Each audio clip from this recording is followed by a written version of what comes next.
সুরে এই সবুজের আহ্বান বাংলাদেশ এবং পৃথিবীর প্রতিটি মানুষের কাছে আমাদের সকলের পক্ষ থেকে। এবারে আমাদের সম্মানিত অতিথির বক্তব্য নায়কো Martinez. We would like to request Nayako Martinez Beckstrom, First Secretary, Environment and Climate, and Deputy Head of Cooperation at the Embassy of Sweden, Dhaka, Bangladesh, to join us on stage to share a few words with us. I don't speak Bangla. I would like to thank Prokriti Ojibon Foundation and Mr. Mukid Majumdar Babu. Your work is so impressive. I really enjoyed watching your video and seeing how you actually promote conservation through so many ways, including learning from the experiences of other countries who are doing the work well. I also want to congratulate the main honoree of the evening, Dr. Mazrul Kibria. He's not just a professor. I've read a bit about your work, but you are a professor that has gone out of the classroom to actually work with real life problems. And that is so important. I can only imagine how many students, how many young people you are inspiring to actually do the kind of work you do. I mean, we need to get out of the classrooms to actually do what is necessary when it comes to conserving nature and our environment. Now, I represent the government of Sweden, and we are a long-term partner to Bangladesh, not just in support of climate change adaptation and mitigation, but also environmental management and biodiversity conservation. Now, what we are trying to promote is that humans and societies should not be in conflict with nature. There should be a co-benefit, right? We do programs where we actually get communities to be part of nature conservation and to actually benefit from that economically. So there are many good examples of where nature conservation actually becomes a livelihood source for communities. The problem with our development models is that we think we have to build, we destroy nature because we want to construct impressive structures like bridges or dams or roads and everything. Now we need to get out of that kind of model of development because we cannot sustain society without nature, where we actually celebrate efforts to live with nature and be sustained by nature. And I hope to continue to be a part of this wonderful network. You are all very inspiring. Thank you very much. Thank you, ma'am, for your wonderful and valuable words for the night. এবারে আমরা মঞ্চে বিনীতভাবে অনুরোধ জানাতে চাই আমাদের সম্মানিত অতিথি মোহাম্মদ আমির হোসেন চৌধুরী, প্রধান বন সংরক্ষক, বন অধিদপ্তর। প্রকৃতি ও জীবন ফাউন্ডেশন, চ্যানেল আই প্রকৃতি সংরক্ষণ পদক 2023 উপলক্ষে আজকের এই প্রকৃতি পদক প্রদান অনুষ্ঠানে উপস্থিত মাননীয় প্রধান অতিথি, মাননীয় উপদেষ্টা সৈয়দা রিজওয়ানা হাসান, পরিবেশ, বন ও জলবায়ু পরিবর্তন মন্ত্রণালয়, উপস্থিত আছেন পরিবেশ অধিদপ্তরের সম্মানিত মহাপরিচালক ডক্টর আব্দুল হামিদ, সুইডেন এম্বাসির ফার্স্ট সেক্রেটারি নায়াকো মার্টিনেজ, এবং এ যাবৎকালে প্রকৃতি সংরক্ষণ পদক যারা পেয়েছেন তারা অনেকেই এখানে উপস্থিত আছেন, এবং বিশেষ করে এই বছর যিনি প্রকৃতি সংরক্ষণ পদক পেলেন ডক্টর মঞ্জুল কিবরিয়া সহ আজকের এই অনুষ্ঠানে উপস্থিত সকলকে শুভেচ্ছা জানাচ্ছি।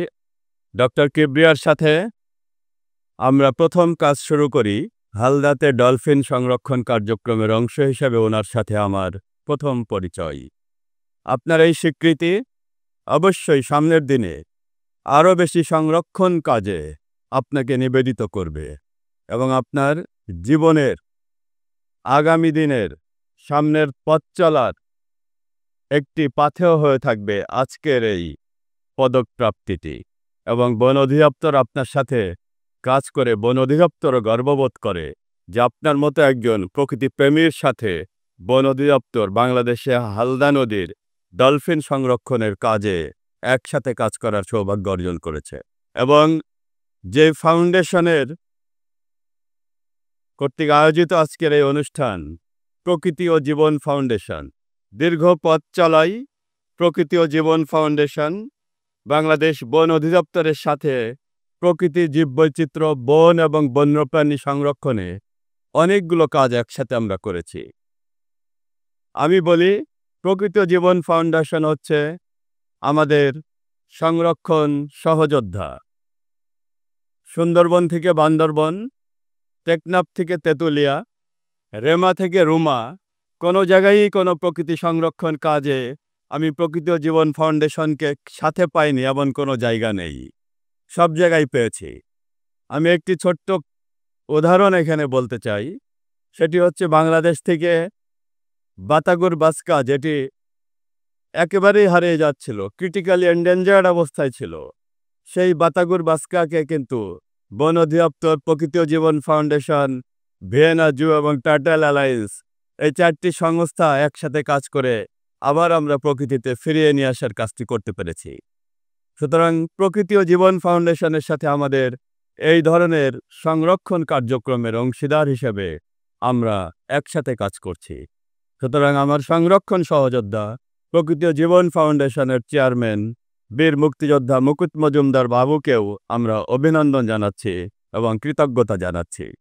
এবং এই সকল কাজে সবসময় বন অধিদপ্তরের সাথে প্রকৃতি ও জীবন ফাউন্ডেশনকে আমরা পেয়েছি এবং আগামী দিনেও বাংলাদেশের বন, বন্যপ্রাণী এবং জীববৈচিত্র্য সংরক্ষণে প্রকৃতি ও জীবন ফাউন্ডেশনকে আমরা সবসময় কাছে পাব, একসাথে কাজ করব, এই আশাবাদ ব্যক্ত করছি। সকলকে অভিনন্দন এবং পরিশেষে আবারও প্রফেসর ডক্টর মঞ্জুর কিবরিয়াকে অভিনন্দন জানিয়ে আমার কথা শেষ করছি। আপনারা সকলেই ভালো থাকবেন, সুস্থ থাকবেন। অনেক অনেক ধন্যবাদ জানাচ্ছি জনাব মোহাম্মদ আমির হোসেন চৌধুরী আপনার আন্তরিকতাপূর্ণ বক্তব্যের জন্য। এবারে আমি বক্তব্য দেওয়ার জন্য মঞ্চে আমন্ত্রণ জানাচ্ছি পরিবেশ অধিদপ্তরের সম্মানিত মহাপরিচালক জনাব ডক্টর আব্দুল হামিদকে। ধন্যবাদ। আজকে আমরা যখন এই চ্যানেল আই চত্বরে উপস্থিত হয়েছি, প্রকৃতি ও জীবন ফাউন্ডেশনের যে কার্যক্রমগুলি আমরা দেখলাম 2009 সাল থেকে যেটি শুরু হয়েছে, আজকে 13তম পদকের মাধ্যমে আরেকটি পর্যায়ে যাচ্ছে। সেখানে এই চ্যানেলটির এবং এই যে কার্যক্রমগুলি আছে প্রকৃতি এবং পরিবেশ বিষয়ক, আমি ব্যক্তিগতভাবে এটি সবসময় ফলো করি। সেটি এরকম যে প্রতিদিনের 7টার সংবাদে ওনাদের প্রকৃতি সংবাদ নামে একটি অংশ থাকে, এই অংশটুকু আমি সবসময় দেখি। সেখানে এই যে বাংলাদেশের প্রকৃতি নিয়ে, বিশেষ করে ওয়াইল্ড লাইফ নিয়ে, নেচার কনজারভেশন, এমনকি এই যে সামাজিক সাংস্কৃতিক যে বিষয়গুলি আছে সেগুলি নিয়ে ওনারা আলোচনা করেন। এটি অত্যন্ত চমৎকার একটি উদ্যোগ এবং এর জন্য আমি প্রকৃতি ও জীবন ফাউন্ডেশন চ্যানেলকে আন্তরিকভাবে ধন্যবাদ জানাচ্ছি। আজকে যখন আমরা এখানে দাঁড়িয়ে আছি, বাংলাদেশের অনেক বিষয় নিয়ে আমরা খুবই কনসার্ন। আমরা এখন বায়ু দূষণ নিয়ে সমস্যার মধ্যে আছি, শব্দ দূষণের সমস্যা এখান থেকেই শুনতে পাচ্ছি, রাস্তাতে যে যান যাচ্ছে, পানি দূষণ থেকে শুরু করে সব বিষয় নিয়ে আমরা কিন্তু কনসার্ন থাকি। কিন্তু এই কনসার্নের জায়গাটিতে পোশাকের যে দায়িত্ব আছে তার সাথে যদি সচেতনতার জায়গাটি একটু উন্নত হয়, অর্থাৎ আমরা যদি আরেকটু সচেতন হই এবং সেই সচেতনতার বার্তাতে যদি এই ধরনের কার্যক্রমের মাধ্যমে যদি পৌঁছে যায়, তাহলে কিন্তু এর গুরুত্ব এবং মাত্রা অনেকাংশেই বেড়ে যায়, এর কভারেজটা বেড়ে যায়। আমরা যখন প্রকৃতি ও জীবন ফাউন্ডেশনের যখন এই সমস্ত কার্যক্রমগুলি দেখি, খুব ছোট ছোট কার্যক্রম, যেমন এই যে আজকে একটি চামচ আপনারা দেখতে পাচ্ছেন, যেটি প্লাস্টিকের হতে পারত, সেটি হয়নি ওনাদের কার্যক্রমের জন্য। তো এইরকম ছোট ছোট অনেকগুলি কার্যক্রম। আজকে পলিথিনের বিরুদ্ধে আমরা কথা বলছি, আজকে আমরা আমাদের যে সিঙ্গেল ইউজ প্লাস্টিক নিয়ে কথা বলছি। প্রত্যেকটি ক্ষেত্রে কিন্তু আমরা যে জিনিসটি চাইবো আজকে চ্যানেলে রেখে নিয়েছে এই সুযোগে, যে প্রচারণার জায়গাতে একটু আমরা আরও একটু বেশি দেখতে চাই। এই যে প্রচারণাগুলি সেটি কিন্তু টিভি স্ক্রলের মাধ্যমে হতে পারে, আমাদের ডকুমেন্টারি প্রকাশের মাধ্যমে হতে পারে, আপনাদের অনুষ্ঠানের মাধ্যমে তো হচ্ছেই। তো সেই জায়গাটিতে আমরা মনে করি যে প্রকৃতি ও জীবন ফাউন্ডেশন সারা বাংলাদেশে এমন কোনো জায়গা নেই, ত্রাণ বিতরণ থেকে শুরু করে সামাজিক সাংস্কৃতিক প্রত্যেকটি কার্যক্রমে ওনারা কিন্তু জড়িত। এরই সাথে যদি প্রচারণার জায়গাতে একটু আমরা আরও একটু বেশি যোগ হয়, তাহলে কিন্তু ওনাদের সাফল্যের পালকে আরেকটি মুকুট যোগ হবে বলে আমি মনে করি। পরিবেশের সমস্ত কাজে সবার সমান অংশদারিত্ব প্রয়োজন এবং সেই জায়গাটি থেকে আমাদের হালদা রক্ষার জন্য বাংলাদেশে আসলে হালদা নদী যদি বলা হয় তাহলে আরেকটি অবিচ্ছেদ্য নাম হচ্ছে ডক্টর মোহাম্মদ মঞ্জুর কিবরিয়া।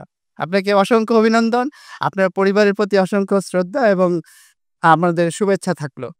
যাই হোক, আজকের এই অনুষ্ঠানে আমাকে আমন্ত্রণ জানানোর জন্য আমি চেয়ারম্যান প্রকৃতি জীবন ফাউন্ডেশন এবং ভাইস চেয়ারম্যান ইমপ্রেস গ্রুপ জনাব মুকিত মজুমদার বাবুকে ধন্যবাদ জানাচ্ছি।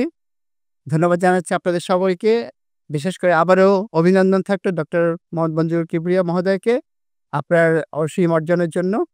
এই অর্জন সবসময় আমাদেরকে দায়িত্ব আরও বাড়িয়ে দেয়। আশা করি আপনি আরও উন্নত হবেন, উন্নতভাবে এই হালদা রিভার থেকে শুরু করে আপনার এই পদক্ষেপগুলি অন্য নদীতেও রেপ্লিকেট করতে পারবেন। এই প্রত্যাশা ব্যক্ত করে আমাকে বক্তব্য দানের সুযোগ দেওয়ার জন্য আবারও চ্যানেল আইকে ধন্যবাদ জানিয়ে আমার বক্তব্য শেষ করছি। আন্তরিক ধন্যবাদ স্যার আপনার মূল্যবান বক্তব্যের জন্য। এবারে আমাদের আজকের এই সন্ধ্যার প্রধান অতিথির বক্তব্য শুনবার পালা।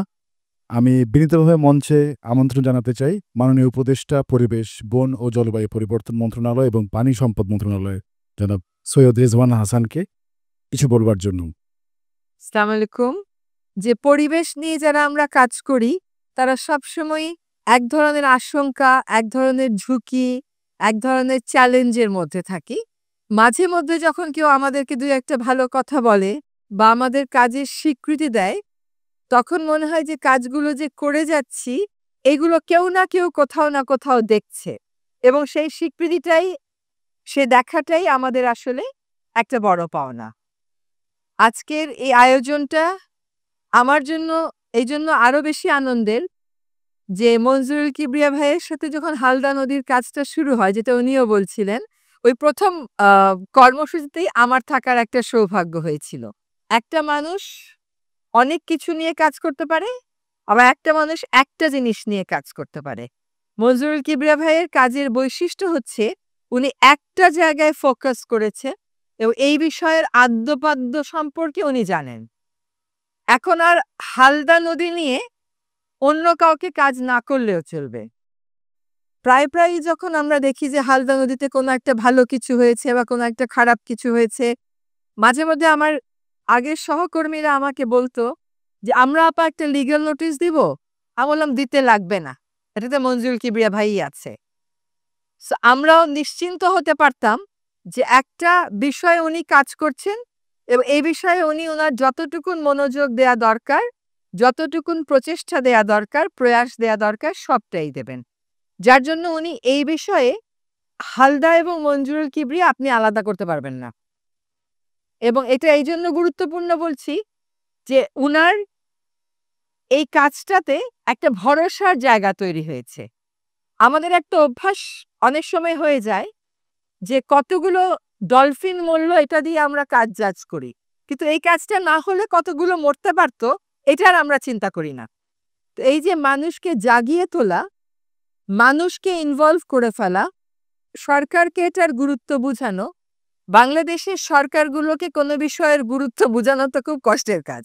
তো মনজুরুল কিবরিয়া ভাই যে গুরুত্বটা বুঝিয়ে সরকারের সাথে মিলে এই হালদাটাকে একটা হেরিটেজ সাইট ঘোষণা করাতে পেরেছেন, এটা তো একটা বিশাল বড় ব্যাপার। এবং সত্যিকার অর্থে হালদা আমাদের একটা হেরিটেজ সাইট। সেই একইভাবে আমাদের সকল বড় বড় নদী আমাদের হেরিটেজ সাইট, কিন্তু কোনোটাতেই আমরা মনোনিবেশ করে কাজ করিনি বা সুরক্ষায় কাজ করিনি, বরং আমরা এটার দুর্দশা দেখতেই অভ্যস্ত হয়ে গেছি। আমি মুকিত মজুমদার ভাইয়ের সম্পর্কে দুই একটা কথা বলি। আমার মনে হয় যে ওনার যে কাজটা সেটাও খুব ফোকাসড। উনি বন্যপ্রাণী, প্রকৃতি, পরিবেশ এগুলোর বিভিন্ন বিষয় চুম্বকভাবে তুলে এনে মানুষের মধ্যে একটা সচেতনতা সৃষ্টি করেন। এই প্রয়াসটা যদি আরো মাল্টিপ্লাই করে তাহলে আমাদের অনেক বেশি উপকার হবে। একটা কাছিম পৃথিবী থেকে চলে গেলে কি হয়, এটা নিয়ে কেউ হয়তো খুব গভীরভাবে ভাবে না, কিন্তু এটাকে যে আর ফিরিয়ে আনা যায় না, যে জিনিস আমরা হারাবো এটাকে যে আর আমরা ফিরিয়ে আনতে পারবো না, এবং প্রতিটা জিনিসই যে কোনো না কোনো উদ্দেশ্যে আল্লাহ তাআলা সৃষ্টি করেছেন এই কথাটা তখন আমরা ভুলে যাই। তো বাবু ভাইয়ের উনি কিন্তু খুব পারসিস্টেন্টলি কাজগুলো করে যাচ্ছেন এবং ওনার অনুষ্ঠান দেখে অনেক কিছু সম্পর্কে ধারণা নাই, সেগুলো সম্পর্কেও আমরা জানতে পেরেছি। উনার অনুশীলনে একটা জিনিস আমার ভালো লাগে, যে উনি নেগেটিভলি জিনিসটাকে তুলে ধরেন না।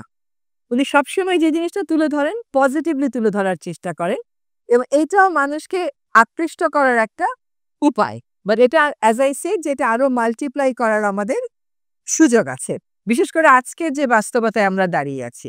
তো আমার আন্তরিক ধন্যবাদ হচ্ছে প্রকৃতি ও জীবন চ্যানেল আইকে, যারা এই পরিবেশ যোদ্ধাদেরকে খুঁজে খুঁজে বের করে তাদের কাজের স্বীকৃতি দেয়।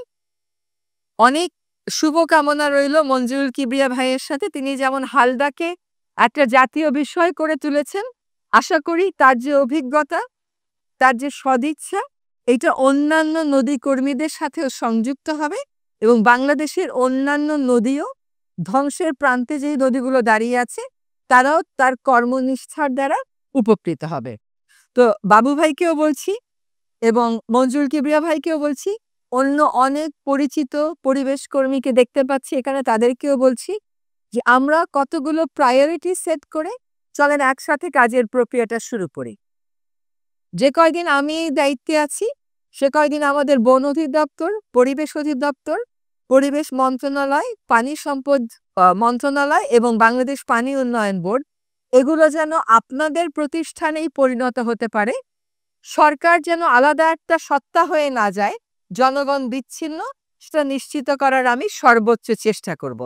আমি যে কোনো উন্নয়ন প্রকল্পে বলে দিয়েছি যে গণশুনানি না করে, জনমত যাচাই না করে আমার টেবিলে আনবেন না। আর জনমত যাচাইও যেন সত্যিকার অর্থেই জনমত যাচাই হয়। আমার চেনা বলে, এক বাংলায় একটা কথা আছে যে তোমাদের দেশে বড় বড় লোক কারা, বলে আমি আর আমার মামারা। ওরকম যেন হয়ে না যায়। সত্যিকার অর্থে যারা বিরোধিতা করতে পারেন, যারা মানে ক্রিটিক্যালি জিনিসটাকে দেখতে পারেন, প্রত্যেকের মতামত যেন প্রতিফলিত হয়, সেটা নিশ্চিত করব। ঢাকা শহরের যে 7টি নদী আছে, এটার মধ্যে কোনটাকে যে দূষণমুক্ত করার কাজটা সহজ হবে আমার মাথায় কোনোভাবেই খেলে না। যে নদীর কথাই বলি, ওইটারই নাকি তলদেশে 3 মিটারের পলিথিনের ব্যাগ আছে। তো এই 3 মিটারের পলিথিনের ব্যাগ 3 হচ্ছে সর্বনিম্ন, এগুলো তুলে আমি রাখবো কোথায়? এগুলোর কি অবস্থা হবে সেটা তো খুঁজে পাওয়া যাচ্ছে না। আর নদীগুলো এতই দূষিত যে এগুলো থেকে মানুষকে শোধন করেও খাওয়ার পানি দেওয়া যাচ্ছে না, যার জন্য এখন মেঘনা যাচ্ছি, পদ্মা যাচ্ছি। তো 53 বছর যাবত আমরা কেবল দূষণই করেছি, এখন আমাদেরকে দূষণ মুক্ত করার কাজটা শুরু করতে হবে। এই প্রেক্ষিতে একটু থেমে বলতেই হয় যে আমি খুবই খুশি হয়েছি আজকে এসে দেখে যে আজকের এই অনুষ্ঠানটা একবার ব্যবহার্য প্লাস্টিক মুক্ত। এমনকি এই ফ্রেমটাও করা হয়েছে, এখানেও কোনো প্লাস্টিক নেই। তো আমি বাবু ভাইকে জিজ্ঞেস করলাম যে এই যেটাতে চিরা দিলেন, চামচ দিলেন, এইটাতে আপনার কত খরচ পড়েছে আর প্লাস্টিকে দিলে কত খরচ পড়েছে? আসলে তারতম্য খুব একটা বেশি হয় না। আর ব্যবহার যখন আমরা বাড়িয়ে দেব তখন দাম কিন্তু সত্যিকার অর্থেই কমে আসবে।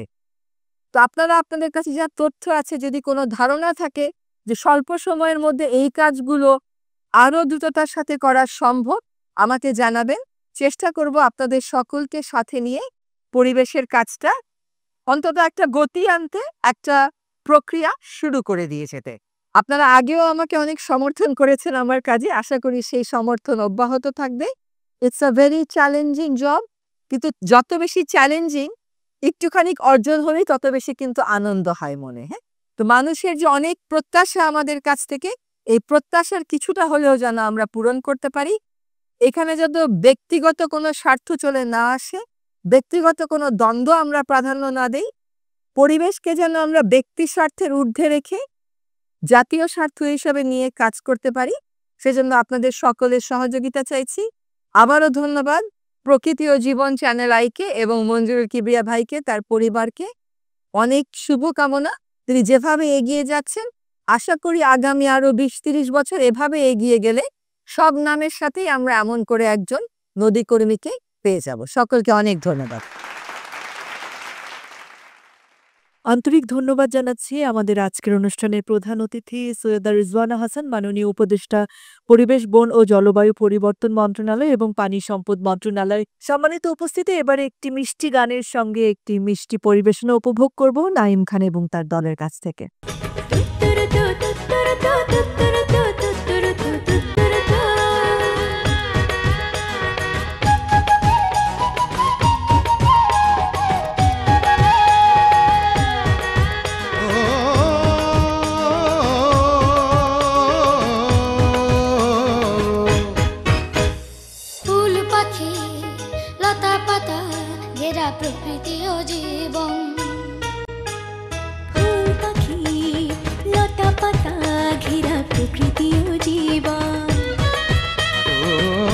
সুন্দর পৃথিবী মায়াময় প্রকৃতি বাসবো ভালো সারাক্ষণ।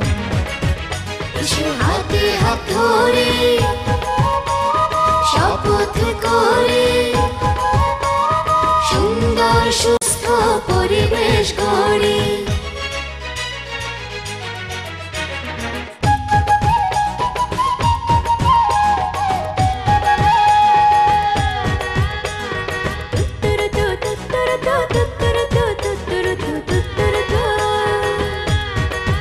চাই মুক্ত আকাশ শুদ্ধ বাতাস শব্দবিহীন লোকালয় সুস্থ দেহ পূর্ণ স্নেহ স্বপ্ন রঙিন সূর্যোদয়।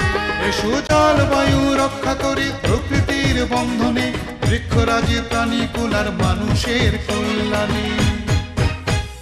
চাই চাই চাই সুন্দর পৃথিবী চাই চাই চাই চাই সুস্থ পরিবেশ চাই। ফুল পাখি লতা পাতা ঘেরা প্রকৃতি ও জীবন। ও সুন্দর পৃথিবী মায়াময় প্রকৃতি বাসবো ভালো সারাক্ষণ। এসো হাতে হাত ধরে শপথ করে সুন্দর সুস্থ পরিবেশ গড়ে সুন্দর সুস্থ পরিবেশ গড়ে সুন্দর সুস্থ পরিবেশ গড়ে।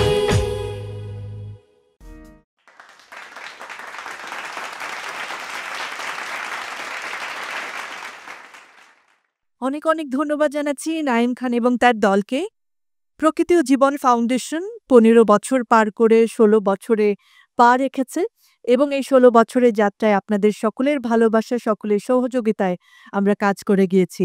এবারে আমরা সম্মানিত অতিথিদেরকে নিয়ে এই 16 বছরের যাত্রা উদযাপন করতে একটি কেক কাটবো। আমি জনাব মুকিত মজুমদার বাবু আপনাকে অনুরোধ করব আমাদের সম্মানিত অতিথিবৃন্দকে নিয়ে মঞ্চে আসার জন্য। 16 বছরে প্রকৃতি ও জীবন ফাউন্ডেশন সম্মানিত উপস্থিতি, আপনাদের সকলকে সাথে নিয়েই আমরা চলেছি এতটা পথ এবং বাকিটা পথ আপনাদের সকলের ভালোবাসা চাই।